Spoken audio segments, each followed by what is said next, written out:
एलिया का परमेश्वर हमारा परमेश्वर है। कई बार हमारे जीवन में भी एलिया की परिस्थिति आती है। इसीलिए मैं बोला कई ऐसी परिस्थिति आती ना, भूख की परिस्थिति, तब तो तुम निराई कर देखोगे। अकाल की परिस्थिति नहीं आएगी तो आप कैसे कब्बे के द्वारा रोटी की गवाहियों को पाएंगे। कई बार आप जब तकलीफों में होकर चलते हैं, पीड़ाओं में होकर चलते हैं, आप अपने मगज का सहारा लेते हैं, वो अपने दिमाग का सहारा लेते हैं।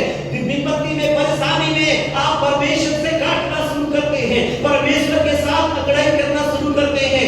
आप उसमें अपनी ईमानदारी को नहीं दिखा सकते, आप उसमें अपनी भरपूरी को नहीं दिखा सकते, उसमें आप परमेश्वर का जय जयकार नहीं करते।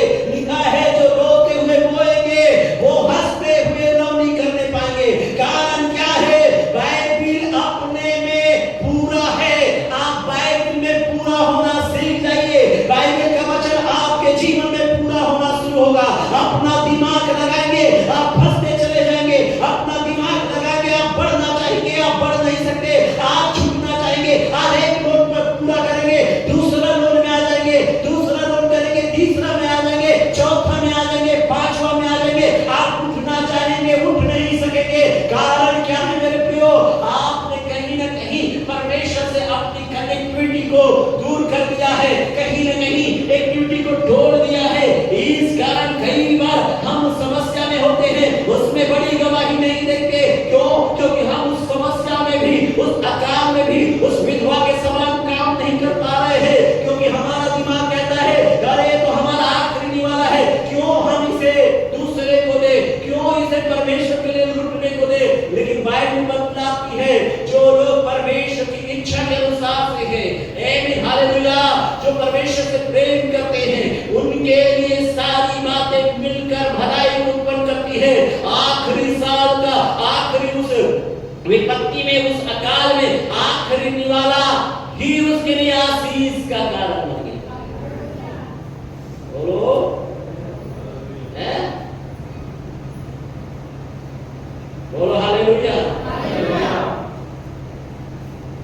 आखिरी निवाला उसके लिए आशीष। तो ये आखिरी निवाला विपत्ति के समय में क्या है मालूम है? उसी की आशीष का ये मूल है। ये सौम्य भी उसके 5 और बच्चों के लिए, हन्ना और एल्काना के लिए ये ही सौम्य आने वाला आशीष का भंडारा है। कारण क्या है? ऐसा नहीं कि आज देखिए हन्ना ने, सौम्य उसने, एल्काना ने, दूसरा दोनों गर्भवती हो गई, ऐसा नहीं, सालों लग गया इसको। अब यहाँ पर कोई दुआ प्रार्थना किसी वचन प्रचार में नहीं सुना। ये हन्ना जब वो बच्चा पाई तो प्रभु मैंने तो बच्चा दे दिया, मुझे और बच्चा दे दे, देख मैं खुश कर दिया आपको, ऐसा कुछ भी नहीं। वो तो फिर लालची प्रार्थना हो गया, स्वार्थी प्रार्थना हो गया।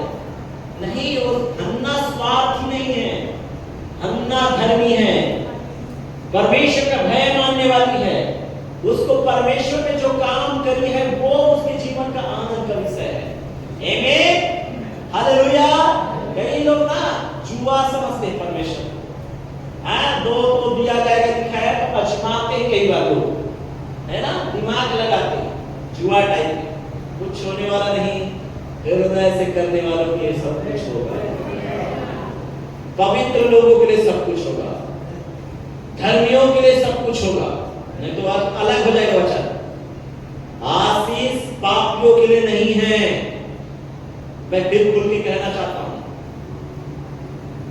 परमेश्वर की आशीष पापियों के लिए नहीं है। पापियों के लिए यीशु का लहू है उसके छुटकारे के लिए। याद रखना, आशीष पापियों का नहीं है।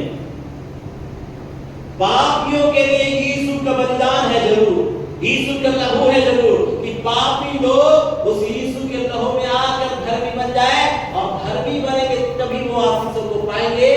तो पापी को धर्मी बनने के लिए यीशु के पास आना होगा, उसके लहू में आना होगा, तब धर्मियों की आशीष उस व्यक्ति को मिलेगा जो पहले पापी था अब धर्मी हो गया।